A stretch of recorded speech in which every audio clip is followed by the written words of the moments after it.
Muy buenas a todos y bienvenidos a este vídeo. Soy Xavier Remedio de la Piscina, más conocido en redes como Biochemistry Fitness.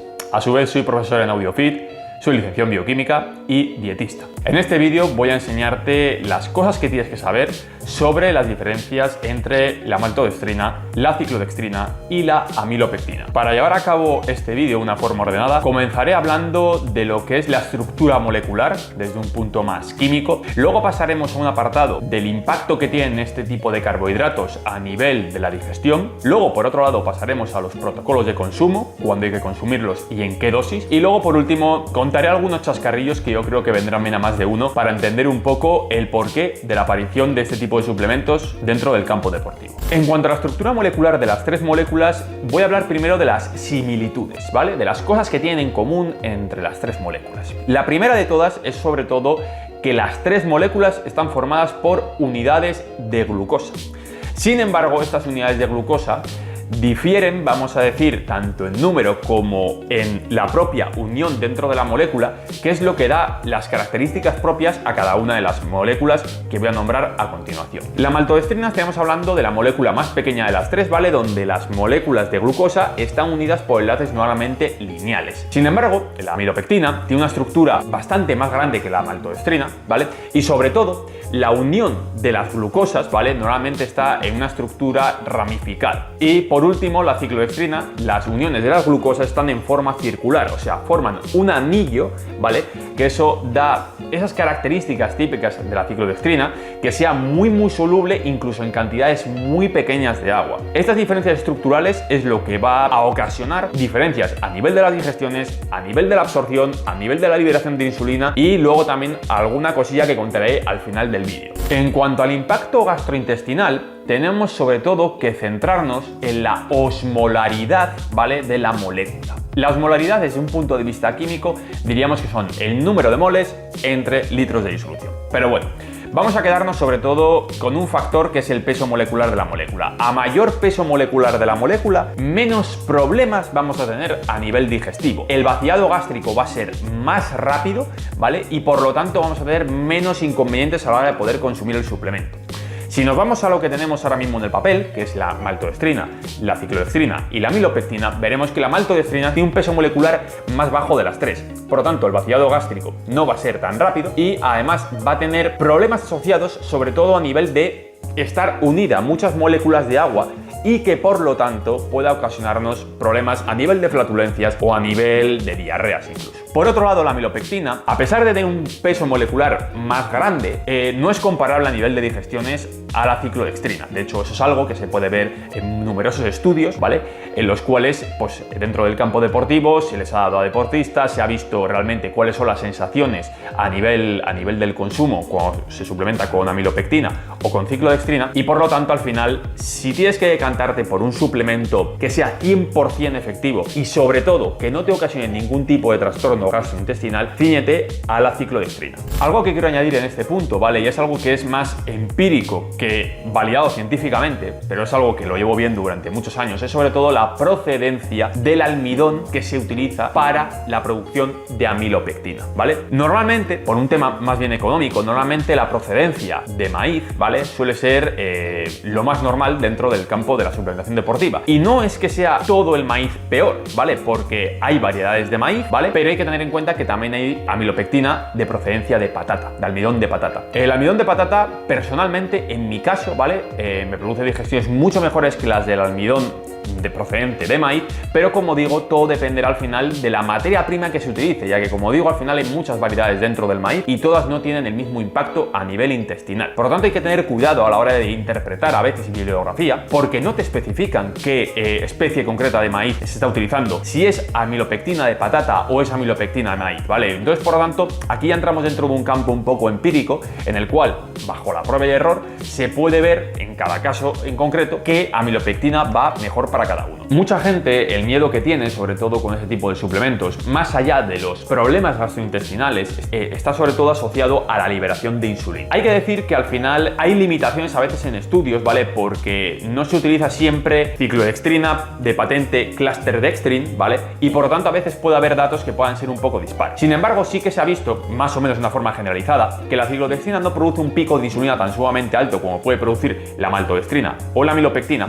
y por lo tanto la posibilidad de producir hipoglucemias reactivas durante el ejercicio físico son mucho menores. Si a eso le añadimos que a nivel gastrointestinal es un suplemento mucho más interesante, sobre todo de no tener efectos secundarios, que la maltodextrina o la amilopectina, por lo tanto, pues bueno, se podría decir que es el rey de los tres. En cuanto al timing de consumo o cómo hay que consumirlos o los protocolos, aquí sí que quiero hacer una distinción de varias cosas. La primera de todas es que cuando hablamos de bebida intraentreno hay que hilar mucho más fino, ¿vale? A la hora de no padecer problemas intestinales, ¿vale?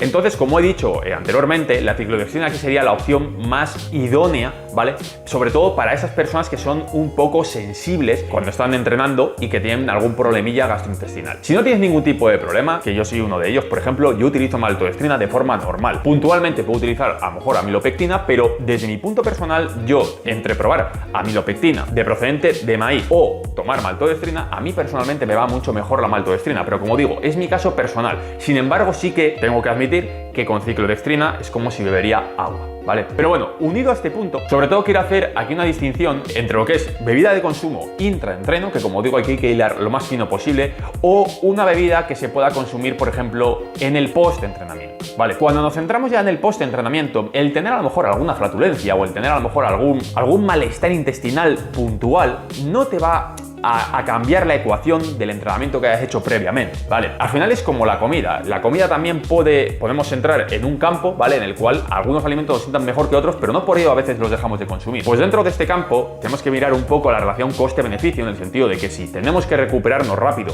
para una sesión a la tarde, tenemos que consumir carbohidratos en formato líquido tras el entrenamiento y económicamente tampoco estamos muy altos, ¿vale? Pues la opción a lo mejor más asequible, que es la maltodextrina, podría ser una opción muy interesante. ¿Que quieres utilizar amilopectina porque económicamente te va mejor? Perfecto. La ciclodextrina, personalmente, me parece que es tirar un poco el dinero, ¿vale? Cuando lo quieres utilizar como una bebida post-entrenamiento, ¿vale? Por lo que digo, porque al final la permeabilidad intestinal no es la misma durante el ejercicio que posterior al entrenamiento, ¿vale? Y por lo tanto aquí, pues yo creo que no hace falta hilar tan fino, y en esta relación coste-beneficio, como he nombrado, yo creo que nos podemos ahorrar unos cuantos euros si la vamos a utilizar únicamente como bebida post-entrenamiento. Algo importante que también quiero reseñar en este punto es sobre todo que cuando se consumen bebidas intraentrenamiento tenemos que tener en cuenta la cantidad total que queremos consumir por hora de carbohidratos y sobre todo también la concentración de la disolución que vamos a beber. Aquí hay una cosa bien clara: a mayor concentración y a mayor cantidad de carbohidratos, ¿vale?, más problemas podemos tener a largo plazo. Si tú vas a consumir una cantidad muy pequeña de carbohidratos durante el entrenamiento, como pueden ser 15-20 gramos, posiblemente